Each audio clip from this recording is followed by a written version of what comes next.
Good morning students. मैं हूं Santosh Kumar Singh, biology lecturer.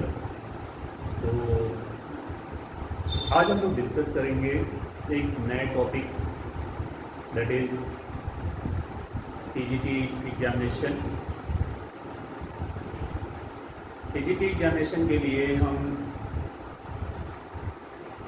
Code number 06 और पीजीटी के साथ साथ हम पीजीटी के लिए भी जो बेसिक क्वेश्चंस हैं उन पर हम डिस्कशन करेंगे। तो इसके लिए मैं आज से स्टार्ट करने जा रहा हूँ एक रेगुलर सीरीज़ जो कि है आपकी क्लास 11th एंड 12th की सीबीएसई बुक। तो सबसे पहले हम सीबीएसई की बुक को कंप्लीट करेंगे, class 11th and 12th full syllabus cover करेंगे। और देन आफ्टर हम लोग ग्रेजुएशन की बुक्स पर डिस्कशन करेंगे, उनके कंटेंट्स, उनके सिलेबस और बाकी चीज़ों पर, सो दैट कि जो हमारा एग्जामिनेशन होने वाला है अभी अगस्त में, तो हम लोग उसके लिए देखते हैं। तो अभी हमारे पास सफिशिएंट 1 मंथ है, तो इस पूरे 1 महीने के लिए हम प्रॉपर रेगुलर डेली वीडियोज़ हम आपके लिए अपलोड करेंगे और इनको आप जो अच्छे से देख सकते हैं, समझ सकते हैं।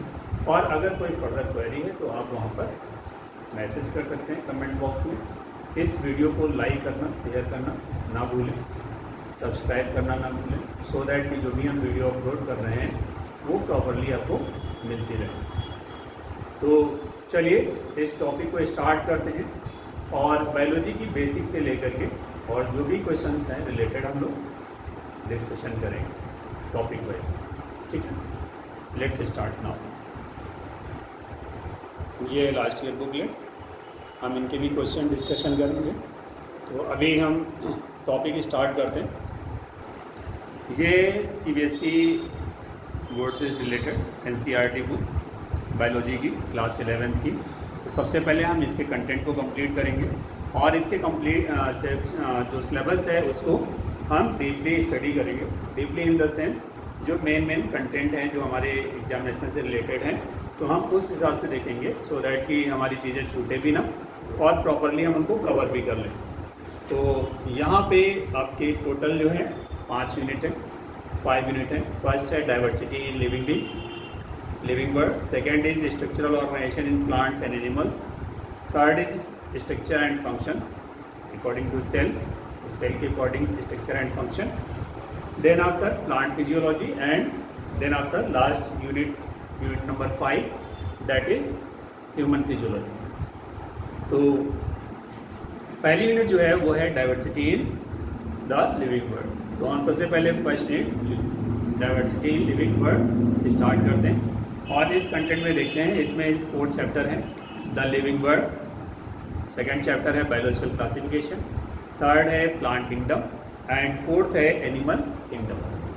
तो चलिए स्टार्ट करते हैं चैप्टर वाइज, चैप्टर नंबर 1 से, that is diversity in the living world.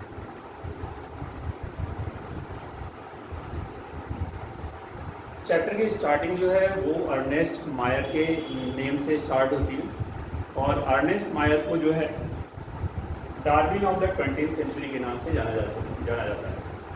तो अर्नेस्ट मायर, जिन्हें Darwin of the 20th century के नाम से जाना जाता है, इनका जन्म जो है, इनका जो इनकी बर्थ डेट है वो ईयर है 1904, 1904 में इनका बर्थ हुआ था, जन्म हुआ था। और इनकी डेथ हुई थी ठीक 100 साल बाद, मीन्स 2004। तो इनका जन्म है 1904 का और इनकी डेथ है 2004, 1904 बर्थ ईयर है और डेथ ईयर इनका है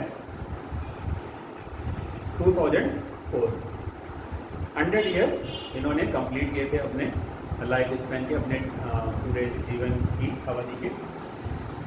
इन्हें ट्रिपल अवार्ड दिए गए थे, जो कि एक इम्पॉर्टेंट क्वेश्चन हो सकता है हमारे लिए, तो इसलिए हमने इसको नोट डाउन किया है। ट्रिपल अवार्ड कौन कौन से दिए गए थे इनको, चलिए देखते हैं। पहला है बॉलजैन प्राइज, ये कब दिया गया था, 1983 में। सेकेंड है इंटरनेशनल प्राइज फॉर बायोलॉजी, कब दिया गया था, 1994 में। और थर्ड है क्रेफोर्ड प्राइज इन 1999। तो इन्हें 3 प्राइज से इनको अवार्ड दिए गए थे, इनको 3 प्राइज़ दिए गए थे, इसलिए इसको ट्रिपल अवार्ड के नाम से जाना जाता है। और ये तीनों प्राइज़ हैं, फिर से एक बार रिपीट कर लीजिए। Balzan prize that is 1983, second is international prize for biology 1994 and third is Crafoord prize in 1999। तो ये है अर्नेस्ट मायर के बारे में। डार्विन का नाम तो आपने सुना हुआ है, चार्ल्स डार्विन और लैमार्क की थ्योरी भी है, डार्विनिज्म और लैमार्किनिज्म। तो आगे हम उस पर डिस्कशन करेंगे। अभी फ़िलहाल आगे बढ़ते हैं नेक्स्ट टॉपिक। बायो का जो फर्स्ट चैप्टर है that is the living world. ये फर्स्ट चैप्टर है, chapter number 1 that is the living world. और टॉपिक स्टार्ट होता है what is living being. Living being होते क्या है, लिविंग बीइंग का कैरेक्टर्स क्या है। तो जैसा कि आप लोग जानते हैं लिविंग और नॉन लिविंग के बीच में कुछ बेसिक डिफरेंसेस पाए जाते हैं और कुछ ऐसे भी पॉइंट्स आते हैं जहाँ पे ये पूछा जाता है कि हाँ क्या ये लिविंग है नॉन लिविंग है, जैसे रवे का फूल जाना या और बाकी चीज़ें इस तरह से। तो यहाँ पे हम डिस्कशन करेंगे कि कौन कौन से लिविंग बीइंग के कैरेक्टर्स होते हैं। तो there are 5 basic characters which are these are the 5 basic characters of the living being. First is all living organisms grow. इनके साइज में ग्रोथ होती है, डेवलपमेंट होता है, इनका साइज इनलार्ज होता है। तो एनिमल्स जितने भी होते हैं उनके सभी के साइज में ग्रोथ होती है। अब आप बात करेंगे यूनिसेलुलर में क्या ग्रोथ होती है या नहीं होती है। तो यूनिसेलुलर का भी आप देखेंगे तो अगर उसमें बाइनरी फिजन हो रहा है या मल्टीपल फिजन हो रहा है या किसी भी तरह का डिवीजन हो रहा है तो कहीं ना कहीं उसकी जो सेल्स हैं वो डिवीजन के बाद एक स्मॉल शेप होता है, then after they grow in their size and they also produce the cytoplasm. तो उनका जो साइटोप्लाज्म होता है वो ग्रो करता है या साइटोप्लाज्म फॉर्म होता है और उस साइटोप्लाज्म के फॉर्मेशन के साथ साथ उनके जो सेल ऑर्गेनल्स हैं या अदर पार्ट्स हैं उनका भी प्रॉपर डेवलपमेंट होता है। तो वो यूनिसेलुलर और मल्टीसेलुलर सभी में ग्रोथ होती है। ये सभी का कैरेक्टर है, ये किसी पर्टिकुलर एनिमल्स का नहीं है या पर्टिकुलर प्लांट्स का नहीं है। बट हाँ एनिमल्स में ये कहा जाता है कि एनिमल्स की जो ग्रोथ है वो एक सर्टेन पीरियड तक होती है, बट प्लांट्स में ये ग्रोथ कंटिन्यू लाइफ टाइम चलती रहती है। तो ये बेसिक कैरेक्टर है, this is the basic character of the all living organism, they can grow in their size. तो growth is the first character of the living being. Second is reproduction. The reproduction means reproduce, means produce again. So जितने भी living being हैं वो सभी अपने ही जैसे offspring को produce करते हैं, अपने ही जैसे न्यू लिविंग बीइंग को प्रोड्यूस करते हैं। तो ये रिप्रोडक्शन भी एक बेसिक कैरेक्टर है जो सभी लिविंग बीइंग में होता है। रिप्रोडक्शन नहीं होगा तो क्या होगा, रिप्रोडक्शन नहीं होगा तो किसी भी ऑर्गेनिज्म की बॉडी पर कोई इफेक्ट नहीं होता है, बट हाँ उसकी स्पीसीज की जो कॉन्टिन्यूएशन है वो ब्रेक हो जाती है। तो स्पीसीज के कॉन्टिन्यूएशन के लिए रिप्रोडक्शन जरूरी है। तो ये क्वेश्चन अक्सर पूछा जाता है कि वाई रिप्रोडक्शन इज एसेंशियल। तो यहाँ पे आप इसको मार्क कर सकते हैं कि रिप्रोडक्शन जो है वो स्पीसीज के कॉन्टिन्यूएशन के लिए जरूरी है, जबकि इसका बॉडी की मेटाबॉलिक एक्टिविटी से कोई लेना देना नहीं है। नेक्स्ट है मेटाबॉलिक। ये मेटाबॉलिज्म क्या है, मेटाबॉलिज्म बेसिकली 2 स्टेप आते हैं, first is anabolic and second is catabolic. तो एनाबॉलिज्म और कैटाबॉलिज्म दोनों प्रोसेस को मिला करके हम मेटाबॉलिज्म कहते हैं। हमारी बॉडी में दोनों ही एक्टिविटीज चलती रहती है, एनाबॉलिज्म भी और कैटाबॉलिज्म भी। अगर हम लिविंग बीइंग की बात करते हैं तो प्लांट्स में जैसे फोटोसिंथेसिस जो प्रोसेस होती है, तो फोटोसिंथेसिस एक एनाबॉलिज्म प्रोसेस है। एनाबॉलिज्म का मतलब है कि प्लांट्स जो हैं वो फूड का प्रिपरेशन करते हैं, फूड फॉर्मेशन करते हैं और फूड फॉर्मेशन के बाद देन आफ्टर वो फूड जो है ट्रांसफ़र होता है सबसे पहले हर्बीवोर्स में। सबसे पहले तो प्लांट्स ही अपने लिए यूटिलाइज करते हैं, देन आफ्टर हर्बीवोर्स में, देन हर्बीवोर्स से कार्निवोर्स में, तो वो फूड का ट्रांसफ़र होता है। तो कहने का मतलब यहाँ पर ये है कि जो एनाबॉलिज्म प्रोसेस है उसमें फूड का फॉर्मेशन होता है, और कैटाबॉलिज्म जिसमें फूड को ब्रेक डाउन किया जाता है, मीन्स ग्लूकोज को ब्रेक डाउन किया जाता है एनर्जी के प्रोडक्शन के लिए। तो मेटाबॉलिज्म बेसिकली एनर्जी के प्रोडक्शन के लिए रिस्पॉन्सिबल होती है, मीन्स कि जितने भी लिविंग बीइंग होते हैं उन सभी में एनर्जी को प्रोड्यूस करने की कैपेसिटी होती है, और ये एनर्जी उनमें ATP के फॉर्म में प्रोड्यूस होती है। एरोबिक या एनारोबिक रिस्पिरेशन के द्वारा। तो एरोबिक और एनारोबिक रिस्पिरेशन जो है ये दोनों ही कैटाबॉलिक प्रोसेस के अंतर्गत एनाबॉलिक के मेटाबॉलिक के अंतर्गत कैटाबॉलिज्म में आते हैं। Next is cellular organisation. Cellular organisation, यहाँ पे बॉडी ऑर्गेनाइजेशन वर्ड यूज कर सकते हैं। तो बॉडी ऑर्गेनाइजेशन का मतलब है कि हर लिविंग बीइंग जो है उनमें एक जो सेल्स होती हैं, सेल्स डील करती है, एक स्पेसिफिक फंक्शन ऑर्गेनाइज करती हैं। जैसे हमारी बॉडी की जो सेल्स हैं वो एक स्पेसिफिक फंक्शन परफॉर्म करती हैं। जैसे हमारी जो आउटर सेल्स हैं वो एपिथेलियल टिश्यू बनाती हैं, ठीक। तो यहाँ पर सभी जितने भी लिविंग बीइंग हैं वर्ल्ड में, उन सभी का जो स्ट्रक्चर है वो सेल से ही बना है। कैसे बना है? सेल से। सेल से टिश्यू बन सकते हैं, टिश्यू से फिर ऑर्गन बनते हैं, ऑर्गन से बॉडी बनती है। वो एक प्रोसेस है, बट एक फंडामेंटल जो स्ट्रक्चर है दैट इज सेल्स। तो सेल्स से ही सभी लिविंग बीइंग का फॉर्मेशन होता है। That's why we can say here that cellular organisation is the basic characteristics of the living being. Next one that is consciousness. Consciousness ये basically जो मैंने देखा है उसमें एनिमल्स के लिए बेसिकली इसको यूज़ करते हैं, बट ऐसा नहीं है। प्लांट्स में भी बहुत सारे ऐसे कैरेक्टर्स होते हैं जो कॉन्शियसनेस को रिप्रेजेंट करते हैं। आपने पढ़ा होगा या आपको पता होगा, जैसे आपका ट्रॉपिक मूवमेंट है, नेस्टिक मूवमेंट है। तो ट्रॉपिक मूवमेंट और नेस्टिक मूवमेंट जो है वो कॉन्शियसनेस को रिप्रेजेंट करते हैं। मिमोसा प्यूडिका सबसे बेस्ट एग्जांपल है। मिमोसा प्यूडिका जिसे चुई मुई का पौधा कहते हैं, वो सबसे बेस्ट एग्जांपल है और उसमें कॉन्शियसनेस के बारे में बताया गया है। तो प्लांट्स में अक्सर जब क्वेश्चन पूछा जाता है तो वहाँ पर मिमोसा प्यूडिका का एक एग्जांपल दिया रहता है, छुई मुई के पौधे का, जिसको छूने से वो मुरझा जाता है और जैसे ही आप उसके अपने हाथ को वहाँ से हटाते हैं, थोड़ी देर के बाद वो अपने आप को रिस्टोर कर लेता है, रिकवर कर लेता है और वो अपने फिर से उसी कंडीशन में आ जाता है। तो ये हैं 5 basic characters. First is growth, second is reproduction, third is metabolism, fourth is cellular organization and fifth is consciousness. These are the 5 basic characters of the living being, और जिनमें ये कैरेक्टर्स नहीं पाए जाते हैं उन्हें नॉन लिविंग कहते हैं, ठीक।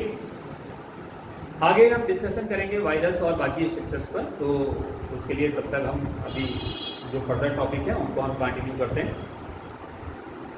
तो स्टूडेंट्स आगे देखते हैं, कुछ टॉपिक्स और इसको कवर करते हैं। First that is biodiversity. Biodiversity क्या है? इसमें basically 2 word, bio and second is diversity. Bio means living being, diversity means change. Biodiversity में जो हम स्टडी करते हैं वो बेसिकली ऐसे लिविंग बीइंग या ऐसे सभी लिविंग बीइंग जिनमें उनके बॉडी स्ट्रक्चर मार्फोलॉजिकली या फिजियोलॉजिकली उनकी बॉडी में कुछ ना कुछ चेंजेस होते हैं और उन चेंजेस के बिहार पर उन्हें कैटेगराइज किया जाता है। इस प्रोसेस को ही बायोडाइवर्सिटी कहते हैं। तो अगर आप अपने सराउंडिंग में देखेंगे तो अपने सराउंडिंग में देखेंगे कि बहुत सारे लिविंग बीइंग हैं जो अलग अलग टाइप के हैं। बर्ड्स हैं, इंसेक्ट्स हैं, रेप्टाइल्स हैं, ह्यूमन बींग्स तो हैं ही, ठीक है। तो इस तरह से बहुत से लिविंग बीइंग, प्लांट्स में भी बहुत सारी कैटेगरी आप देखेंगे। अगर घर के आसपास भी देखते हैं तो आपको हर में दिखेंगे, स्रब भी दिखेंगे और ट्रीज भी दिखेंगे। तो डिफरेंट वैरायटीज़ आपको देखने को मिलेंगी। ये वैरायटीज़ जो हैं ये ही बायोडाइवर्सिटी का पार्ट है। Biodiversity means changes in the living being. इसका मतलब ये है कि जितने भी लिविंग बीइंग हैं उनकी बॉडी में कुछ ना कुछ चेंजेस होते हैं, जिनके बिहाफ पर हम उनको आइडेंटिफाई करते हैं, उनको कैटेगराइज करते हैं और उन्हें एक प्रॉपर कैटेगरी के अंतर्गत प्लेस करते हैं या एक प्रॉपर ग्रुप में उनको प्लेस करते हैं, सो दैट कि हम उनकी प्रॉपर स्टडी कर सकें।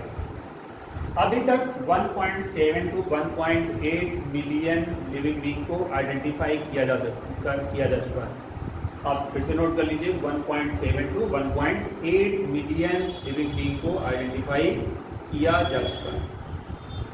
तो ये बायोडाइवर्सिटी हो गया, समझ में आ गया होगा बायोडाइवर्सिटी क्या है कि लिविंग बीइंग, जो लिविंग बीइंग में जो डिफरेंसेस हैं they are called biodiversity. Nomenclature, nomenclature का क्या मतलब है? नॉमेनक्लेचर जैसे एक न्यू बेबी का बर्थ होता है, जन्म होता है, तो हम उसका एक नाम रखते हैं। नाम क्यों रखते हैं? नाम रखना जरूरी क्यों है? नाम रखना इसलिए ज़रूरी है क्यों, सो दैट हम उसको प्रॉपर आइडेंटिफाई कर सकें कि ये पर्सन इस नाम से या ये नाम जो है वो इस पर्सन के लिए है। बेसिकली सभी ह्यूमन बीइंग है, नाम की तो ज़रूरत नहीं है, लेकिन नाम की ज़रूरत तब है जब एक ग्रुप में बहुत से लोग हैं और वहाँ पर हम किसी एक पर्टिकुलर को आइडेंटिफाई करना चाहते हैं या उसको बुलाना चाहते हैं, तो हम वहाँ पर एक नाम लेंगे। सेम इसी तरह से जितने भी लिविंग बीइंग हैं इंटायर वर्ल्ड में, हम उनको एक प्रॉपर नाम प्रोवाइड करते हैं, नेम प्रोवाइड करते हैं। ये नेम अलग अलग टाइप से होते हैं, अलग अलग टाइप इन द सेंस कि जो लोकल नेम होते हैं वो अलग होते हैं, बट साइंटिफिक नेम पूरे वर्ल्ड में एक होता है, सेम होता है, जिसे हम साइंटिफिक नोमेनक्लेचर कहते हैं। और साइंटिफिक नोमेनक्लेचर के अंतर्गत हम किसी भी लिविंग बीइंग को एक प्रॉपर नेम प्रोवाइड करते हैं। जैसे ह्यूमन का होमो सैपियंस है, और इसी तरह से पूर्वज है उसका आपका होवे का। तो बहुत से लिविंग बीइंग हैं जिनके मतलब सभी लिविंग बीइंग का कोई ना कोई प्रॉपर नेम है, साइंटिफिक नेम है। आइडेंटिफिकेशन, लिविंग बीइंग को उनके कैरेक्टर्स के बिहार पर आइडेंटिफाई करना, पहचानना। आइडेंटिफाई कैसे? उनके कैरेक्टर्स हम चेक करेंगे। जैसे अगर कोई एनी लिविंग बीइंग है जिसके बॉडी पर फीदर्स हैं, पंख हैं, तो पंख है तो आप तुरंत पहचान लेंगे कि ये पक्षी है। चोंच है तो भी आप पहचान लेंगे। इसी तरह से जो लिविंग बीइंग है उनके कैरेक्टर्स को देख करके उनको आइडेंटिफाई करना, दैट इज कॉल्ड आइडेंटिफिकेशन। तो naming of the living being is called nomenclature and identification of the living being is called identification. To identify the living being is called identification. These are the different processes. Next one, what is the binomial nomenclature? We can say here that is scientific nomenclature. Scientific nomenclature. तो scientific nomenclature के दो part, एक binomial nomenclature और second is trinomial nomenclature. Binomial means 2 and trinomial means 3। तो जिनके name में दो part होते हैं, generic name and specific epithet, means कि जहाँ पर जीनस का नाम है, जीनस का नाम है और स्पीसीज का नाम है, जहाँ पर दो पार्ट हैं वहाँ पर बाइनोमियल नोमेनक्लेचर उसको कहते हैं। उसको क्या कहेंगे? बाइनोमियल नोमेनक्लेचर कहेंगे। Who is the father of binomial nomenclature? That is Carolus Linnaeus. Carolus Linnaeus is the father of taxonomy. तो यहाँ पे इसको नोट कर सकते हैं यहाँ पे कि ये जो है ये टैक्सोनॉमी के अंतर्गत आता है, और टैक्सोनॉमी के जो फादर हैं, जो टैक्सोनॉमी के फादर हैं दैट इज कैरोलस लीनियस, और इनका दूसरा नाम भी है कार्ल वॉन लीनियस। तो इन्हें कार्ल वॉन लीनियस के नाम से भी जाना जाता है और इन्हें कैरोलस लीनियस के नाम से भी जाना जाता है। इसके दो पार्ट होते हैं, जेनरिक और स्पीसीज से रिलेटेड या स्पेसिफिक एपिथेट। जैसे अगर हम मैंगो की बात करते हैं तो हम लोग मैंगो को जानते हैं, खाते भी हैं नो। तो यहाँ पे इसका नाम है मैंगीफेरा इंडिका। अब इसमें दो चीजें हैं, ये है जीनस और ये है स्पीसीज। जीनस का फर्स्ट लेटर जो है कैपिटल होगा, स्पीसीज का फर्स्ट लेटर जो है वो स्मॉल लेटर में होगा। अगर हम इसको कंप्यूटर से प्रिंटेड निकालना है तो हम इटैलिक लेटर में लिखेंगे, और अगर हम पेन से लिख रहे हैं तो हम इसके नीचे अंडरलाइन करेंगे। तो ये जीनस पार्ट हो गया, ये स्पीसीज पार्ट हो गया, और ये साइंटिफिक नेम है किसका? मैंगो का, मैंगीफेरा इंडिका। ये ICBN और ICZN क्या है? ICBN इंटरनेशनल कोड फॉर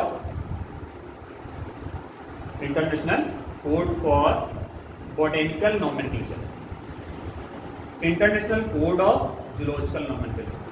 तो याद रहेगा, लिख देते हैं यहाँ पे international code for BN botanical nomenclature,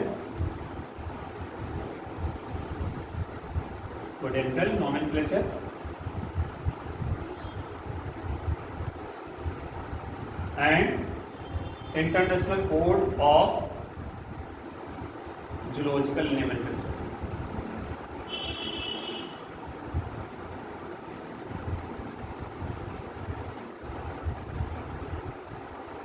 international code for botanical nomenclature for the ICBN and international code of zoological nomenclature for the ICZN। ये दोनों बॉडी है जो प्लांट्स और एनिमल्स के नेमिंग के लिए रिस्पॉन्सिबल हैं, उनके जो नेम है उनको प्रोवाइड करने के लिए रिस्पॉन्सिबल है। तो ये दो अलग अलग बॉडी है जो इंटरनेशनल लेवल पर उनकी कोडिंग करते हैं, उनको नेम प्रोवाइड करते हैं। तो आप इनको भी, इसको भी याद रखिएगा, ICBN and ICZN, international code for botanical nomenclature and international code of zoological nomenclature. ठीक है, तो आगे का टॉपिक स्टार्ट करते हैं। आगे जो कैरेक्टर्स दिए गए हैं इसमें क्लासिफिकेशन के बारे में अभी जैसे हमने आपको बताया। क्लासिफिकेशन क्या है? Classification means division in small groups.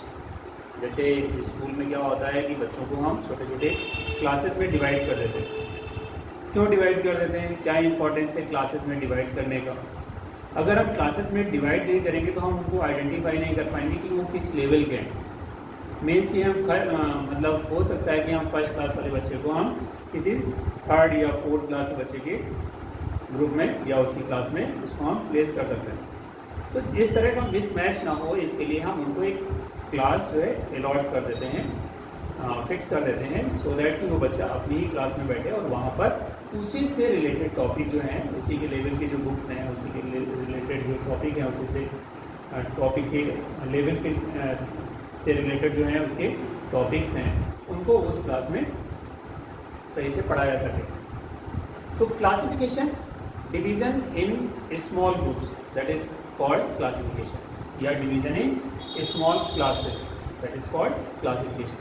And ये क्लासिफिकेशन ज़रूरी क्यों है? क्लासिफिकेशन इसलिए ज़रूरी है कि जितने भी लिविंग बीइंग हैं हम उनको प्रॉपर एक ग्रुप में कैटेगराइज कर सकें, उनको हम समझ सकें कि वो किस कैटेगरी से बिलोंग करते हैं। जैसे प्लांट्स हैं, एनिमल्स हैं, तो प्लांट्स को हमने एक अलग ग्रुप में कैटेगराइज किया हुआ है और एनिमल्स को एक अलग ग्रुप में कैटेगराइज किया है। तो किंगडम एनिमेलिया में सारे एनिमल्स आते हैं और किंगडम प्लांटी में सभी प्लांट्स आते हैं। देन आफ्टर प्लांट्स को भी हमने सब कैटेगराइज किया है, जैसे क्रिप्टोगैम्स और फेनेरोगैम्स। क्रिप्टोगैम्स में फिर 3 कैटेगरी आ जाती हैं, टेलोफाइटा, ब्रायोफाइटा और टेरिडोफाइटा आ जाती हैं। फेनेरोगैम्स जो कि फ्लावरिंग प्लांट्स होते हैं उनमें 2 कैटेगरी आती है जो कि है जिम्नोस्पर्म और angiosperm.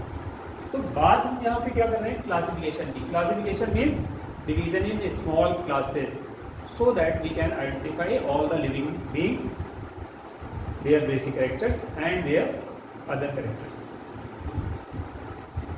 The study of the classification is called taxonomy. The study of classification is called taxonomy. Taxonomy is the branch of biology in which we deals the study of classification.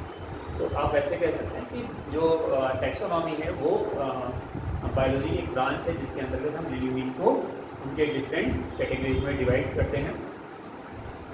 ये छोटे छोटे जो groups होते हैं, इन groups को ही हम taxa कहते हैं। क्या कहेंगे? टैक्सा कहेंगे। CICN, ये हमने एक कोडिंग दी है। क्या है? First is C, that is characterisation. Second is I, identification. Third is C, that is classification. And N is nomenclature. This is the basic sequence of the taxonomy. तो हम इसको यहाँ पर नोट कर देते हैं, दिखाई दे रहा होगा आपको। First is characterisation,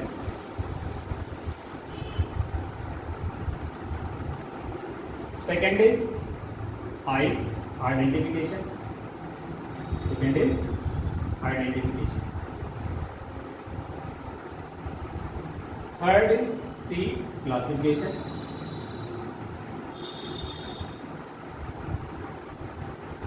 And fourth is N, that is nomenclature. These are the 4 basic steps which involve for the classification. Characterisation, सबसे पहले हम उनके कैरेक्टर्स को चेक करते हैं, कौन कौन से कैरेक्टर्स इनमें है। देन हम उनको प्रॉपर आइडेंटिफाई करते हैं, उन कैरेक्टर्स के बिहाफ पर उनको हम आइडेंटिफाई करके उनको कैटेगराइज कर लेते हैं, अलग अलग ग्रुप में उनको डिवाइड कर लेते हैं। देन आफ्टर क्लासिफिकेशन के बिहाफ पर हमको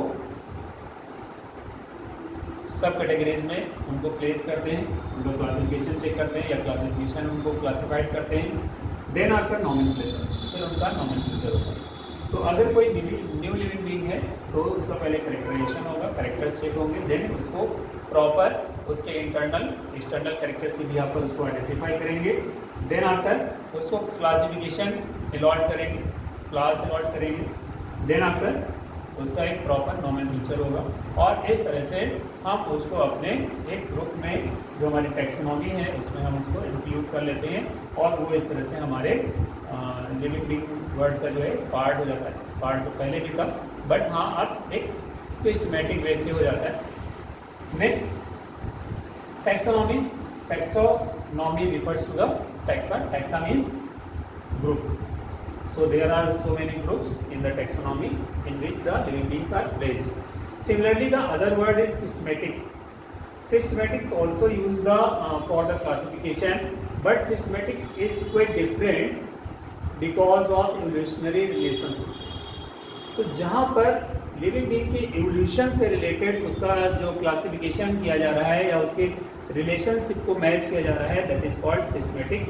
और सिस्टमेटिक्स एक जो है वो लैटिन वर्ड है जिसका इस्तेमाल भी जो है वो क्लासिफिकेशन के लिए किया जाता है, बट ये क्लासिफिकेशन थोड़ा सा डिफरेंट है जो कि एवोल्यूशन को लेकर के चलते हैं। Carolus Linnaeus, as you know very well, that is he is the father of the taxonomy and he wrote the book that is Systema Naturae. There are few points for the classification. First is the name should be in Latin word.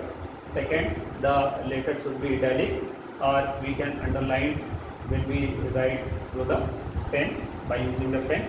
And the name of the living being is categorized in 3 parts or 2 parts.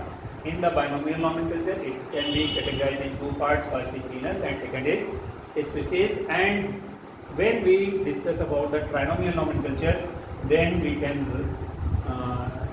know about the, we can write here the genus, first letter that is, first word is genus, second word is species and third word is subspecies. So एक topic अभी बचा हुआ है, इसको cover कर लेते हैं। अब हम बात करते हैं टैक्सोनॉमिक कैटेगरीज की। टैक्सोनॉमिक कैटेगरीज क्या होती हैं, जैसा अभी हमने आपको बताया था टैक्सोनॉमी क्या है। टैक्सोनॉमी वो ब्रांच है बायो की जिसमें हम लिविंग बीइंग को अलग अलग ग्रुप में कैटेगराइज करते हैं, डिवाइड करते हैं उनको। और ये जो ग्रुप्स हैं वो कौन हैं? ये ग्रुप्स हैं species, genus, family, order, class, phylum and kingdom.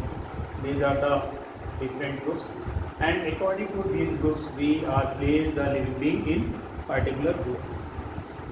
अगर हम बात करते हैं स्पीसीज की, तो स्पीसीज यहाँ पर सैपियंस एक एग्जाम्पल हमने लिया है ह्यूमंस का। ह्यूमन का जो एग्जाम्पल है that is the scientific name that is Homo sapiens sapiens. Homo यहाँ पर क्या है? होमो एक जीनस है, सैपियंस क्या है? स्पीसीज है। और सेकेंड टाइम इस सैपियंस वर्ड यूज हुआ है जिसका मतलब सब स्पीसीज है। तो यहाँ पर हम सब स्पीसीज भी लिख सकते थे, बट स्पीसीज एक सबसे छोटी यूनिट मानी गई है। बायोलॉजिकल जो क्लासिफिकेशन होता है उसमें जो स्पीसीज है वो सबसे छोटी यूनिट है, बट अगर उसमें भी सिमिलरिटीज़ होती हैं तो हम उसको सब स्पीसीज में भी कैटेगराइज कर सकते हैं। इसलिए यहाँ पर 3 पार्ट दिए गए हैं, Homo sapiens sapiens, this is the full name of the full scientific name of the human beings. What is the meaning of the homo? Homo means those living beings who have the capacity to locomote through their legs, or you can say that bipedal locomotion. Bipedal locomotion means जो 2 पैरों से सीधे खड़े होकर के चल सकते हैं। तो होमो वर्ड रिफर्स करता है ऐसे लिविंग बीइंग को जो 2 पैरों से सीधे खड़े होकर के चल सकते हैं। अभी तक इंटायर वर्ल्ड में ऐसा कोई दूसरा लिविंग बीइंग नहीं है जो 2 पैरों पर सीधा खड़ा होकर के चल सकता है। तो इसमें अगर आपके दिमाग में आ रहा हो कि बर्ड्स हैं, तो बर्ड्स इस कैटेगरी में नहीं आती हैं। दूसरी, अगर ऐप आपके दिमाग में आ रहा हो तो वो भी इस कैटेगरी में नहीं आते हैं। तो यहाँ पर जो होमो वर्ड है वो बेसिकली ह्यूमंस के लिए रेफर किया गया है। यहाँ पर होमो मीन्स जिनमें बाइपेडल लोकोमोशन होता है, 2 पैरों से चल सकते हैं। सेकेंड इज सैपियंस, जो कि बुद्धिमान लोगों के लिए यूज किया गया है। सैपियंस फिर से जो अभी तक के जितने भी लिविंग बीइंग हैं उनकी जो क्रेनियल कैपेसिटी है, क्रेनियल कैपेसिटी के बिहार पर जो सबसे बुद्धिमान अभी तक के लिविंग बीइंग हैं वो सैपियंस है। तो ये बुद्धिमान, ये सर्वबुद्धिमान, मतलब बुद्धिमान में भी बुद्धिमान, अर्थात जो सबसे ज़्यादा बुद्धि वाले लिविंग बीइंग हैं वो केवल ह्यूमन बीइंग्स हैं। होमो एक बार आप चेक कर लीजिएगा, प्राइमेट्स में ही आपके ऐप आते हैं, होमो में वो फॉल करते हैं या नहीं करते हैं, इसको आप एक बार प्रॉपर चेक कर लीजिएगा जिससे कोई मिस्टेक ना हो। तो ये यहाँ पर कैटेगरीज है, स्पीशीज, जीनस, फैमिली। अब इसका सीक्वेंस क्या है? इसका सीक्वेंस ये है कि सबसे छोटी यूनिट ये क्या है, ये स्पीशीज है, ये सबसे स्मॉलेस्ट यूनिट है। देन उससे बिगर जो है वो जीनस है, मतलब एक जीनस में बहुत सी स्पीशीज आ सकती है, कई सारी स्पीशीज हो सकती है, एक फैमिली में कई जीनस हो सकते हैं। तो यहाँ पर अगर हम इस बात को करें तो किंगडम जो है वो सबसे बड़ी यूनिट है। सबसे बड़ी यूनिट क्या है? किंगडम। किंगडम में बहुत से फाइलम आते हैं, फाइलम में कई सारी क्लासेस आती हैं, क्लासेस में बहुत से ऑर्डर आते हैं, ऑर्डर में बहुत से फैमिली आती हैं और फैमिली में बहुत से जीनस आते हैं और जीनस में बहुत सारे स्पीशीज आती हैं। तो ये कैटेगराइजेशन है। सबसे बड़ी यूनिट जो है वो क्लासिफिकेशन में किंगडम मानी गई है और सबसे छोटी यूनिट जो है वो स्पीशीज मानी गई है। अगर हम ह्यूमन बीइंग का क्लासिफिकेशन करते हैं तो इसमें सैपियंस जो कि स्पीशीज का नाम है, होमो जीनस है, होमिनिडी इसकी फैमिली है, प्राइमेट्स, प्राइमेटा या primate that is order, Mammalia class है, कॉर्डेटा फाइलम है, एनिमेलिया किंगडम। इन सभी के कुछ ना कुछ बेसिक कैरेक्टर्स भी हैं। जैसे हमने कहा सैपियंस एक बुद्धिमान जंतु है, सबसे बुद्धिमान एनिमल है ऑर्गेनिज्म में। होमो जिनमें बाइपेडल लोकोमोशन होता है। होमिनिडी जो ह्यूमन जैसा है, मीन्स जिसमें ह्यूमन जैसे कैरेक्टर्स हैं, इसलिए इसको होमिनिडी में रखा गया। प्राइमेट्स में तीनों आते हैं, ऐप भी आता है, मंकी भी आता है, ह्यूमन भी आते हैं, ये सब तीनों प्राइमेट की कैटेगरी हैं। तो इनके जो बेसिक कैरेक्टर्स हैं वो एक दूसरे से मिलते हैं, इसलिए इनको ऑर्डर प्राइमेटा में रखा गया। मैमेलिया में तो बहुत से आ जाते हैं, रैट भी आता है, काऊ भी आता है, डंग मतलब डंकी भी आता है, और भी लिविंग बीइंग है जो मैमेलिया में प्लेस किए गए हैं। तो Mammalia word means mammals gland, जिनमें मैमल्स ग्लैंड होती है, they are placed in class Mammalia. And those who have the backbone that is they are placed in Chordata. तो ये कॉर्डेटा कैरेक्टर्स है जिनमें बैकबोन पाई जाती है, मोटोकार्ड पाई जाती है। नेक्स्ट वन दैट इज जितने भी लिविंग बीइंग हैं, एनिमल्स हैं, जितने भी एनिमल्स हैं वो सभी एनिमेलिया में आते हैं। कॉर्डेट्स, नॉन कॉर्डेट्स वो सभी एनिमेलिया में प्लेस किए गए। तो ये था पूरा आपका टॉपिक